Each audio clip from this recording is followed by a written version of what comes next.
Compliments of the new season, everyone. Lupo once again here. I know we have started the season, we have started the academic journey, we have started the new semester for many of us. Those who have just registered for their research projects, be it your dissertation, your mini dissertation, or your thesis, and you are in the process of selecting a topic. I know this stage at some point gets to be overwhelming for many of us. But I want us just to touch on the basics, on the main factors that one should consider when selecting a topic, a research topic, just to be specific. Because this is the foundation of your study. If something went wrong at this stage, it becomes very difficult for one to complete their study. One of the major things that we should consider when selecting a topic, it is the researcher's interest. I normally say, or this is how I normally advise my clients or my students, that when selecting a research topic, it should be something that excites you, that stimulates you, that triggers you to think differently, something that challenges you.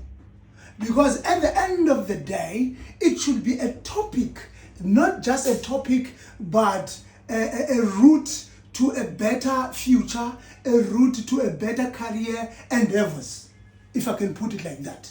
So it must be something that challenges you, stroke, excites you, and it triggers new thoughts or thinking, you understand, to you. So these are the things that you need to consider. Because if it's not challenging you enough, it means there is nothing that you are learning, or there is minimum learning that is going to happen in that process. So it must challenge you. It must trigger you to think differently. It must excite you every day when you come from work. It must push you to open your laptop and dig more into your topic. Because you know that if I uncover this particular topic, or I work on this particular topic, I'm going to grow career-wise. I'm going to learn new things that are going to help me open new doors for my career endeavors. It could be that you want to start a new business. Before venturing into that new business, it is advisable to take a topic within that particular industry in which you want to venture into.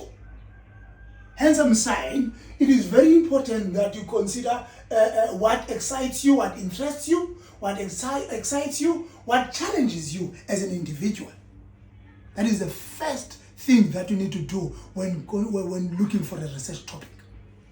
Going to our second factor, it is going to be the research gap. What is a research gap? Many of you may be asking yourselves that. A research gap, it's a question. It could be a question or a problem that has not yet been resolved within your area of study. Or else it could be something new that has been discovered within your area of study that has not been fully explored or studied by various scholars. Therefore, that is referred to as what? As a research gap. So it requires you to answer this question. So you must be able to identify what is this gap that I want to bridge. How do you then do this properly or successfully in your study? How do you capture this? In your background, you must provide sufficient literature or in-text referencing, stating different thoughts from different scholars, and where is the missing link? Where is the missing link between the various views of different scholars? So you need to be there to be able to identify that. Remember, whenever you are writing your literature or your background, you need to all the time make it a point that your arguments are clearly defined. You are able to capture the different findings from different studies that have been conducted. And then that will enable you as a student or as a scholar to be able to capture exactly where is the missing link. Then the examiner or the researcher or whoever is reading your study is able to capture it from the background. What is the gap of the study? What is it that exactly you want to actually investigate? Thirdly, this one is one of the most important factors that you need to consider when conducting the study. The availability of data. This is the existing literature. This is the existing literature.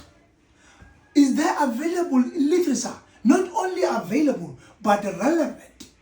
Not only relevant, but covers all the things or all the objectives highlighted to your study. Is the literature that is available out there also, is it the recent literature? Because many supervisors will reject your study, and many institutions actually, they prohibit a student to use literature review that is older than 10 years. It is prohibited. So you must be able to identify that. How do you do that? You do a little bit of reading within your topic, your research topic or area of interest, to identify, is there any recent literature within this area that I want to pursue, more especially for business management students, social science students. You understand? Because maybe some might even argue and say, but in terms of law, you have to reference older cases. But in terms of business management and social sciences, excluding law student in this case, it might be a special case in terms of what they are doing. But it is always advisable that your literature must be within a 5-year period. That literature then is regarded as a relevant literature. So when we're talking about the availability of data, we're looking at the what? At the time frame. We're looking at the time frame of your what? Of your literature. So it is very important to consider that before embarking on your study, before submitting your topic, because sometimes, as I highlighted earlier on, that many of us get to be very excited and when we are selecting a topic. It should not be driven by emotions and feelings, but the reality of what's happening out there. Because you tend to see students being, I want to say, being too ambitious about the topic that they want to investigate, not looking at the reality that is happening in the academic sector in terms of the availability of data. Then lastly, it is the subject area. Why is the subject area important? The subject area is where your study is based. For example, if you are investigating a particular company, I'm just making an example, you are using a company as a case study, it is very important that you ensure that you will be granted a gatekeeper's letter, or what we call a permission letter, to conduct your study. Why is that important?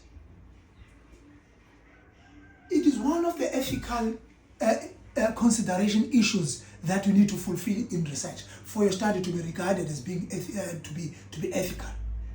You cannot collect data without the gatekeeper's letter if you are using an organization, or you're using an organization as a case study, for example, or you are conducting your study within a particular institution. You require a permission letter.